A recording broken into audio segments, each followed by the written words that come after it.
ছেড়ে যাওয়া মানুষকে আপনি কখনোই জিজ্ঞাসা করবেন না সে কেন চলে গেল। আপনাকে ছেড়ে যাওয়ার আগেই সে এসব প্রশ্নের উত্তর তৈরি করে রেখেছে। তাকে বরং জিজ্ঞাসা করেন এখনো মাটির চুলায় রান্না করে নাকি ইলেকট্রিক চুলায়। তাকে জিজ্ঞাসা করেন নুন আর চিনির ব্যবহারের পার্থক্যটা শিখেছে কিনা। তাকে কখনোই আপনি জিজ্ঞাসা করবেন না সে কেমন আছে। নেহায়েত ভালো থাকার জন্যই আপনাকে ছেড়ে গিয়েছে। তাকে জিজ্ঞাসা করুন এখনো তার খোলা ছাদ ভালো লাগে নাকি বন্ধ রুমে সেই আনন্দ উদযাপন করে।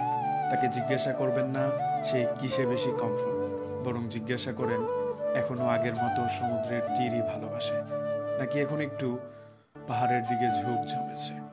মানুষ ছেড়ে যাওয়ার জন্য অনেক বেশি কারণ লাগে না, তবে ছেড়ে যাওয়ার ব্যাপারটা অনেক আগে থেকে তৈরি করে।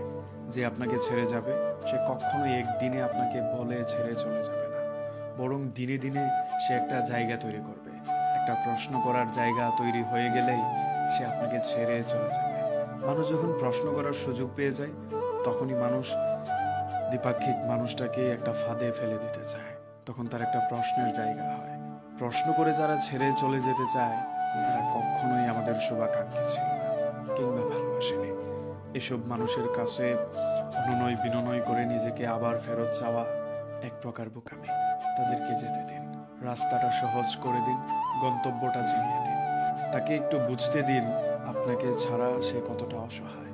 একটা সময় পর গিয়ে সে যখন বুঝতে পারবে তার কাছে অনেক কিছু আছে শুধু আপনি নেই, তখন সে ব্যথাটা অনুভব করতে পারবে। একজন অনুসারী মানুষ কতটা বিকট পরিস্থিতিতে দাঁড়িয়েও সমুচ্চরে বলতে পারে আমি তোমাকে ভালোবাসি। এই জায়গাটা তাকে বুঝতে দিন, এই অভাবটা তাকে অনুভব করতে দিন।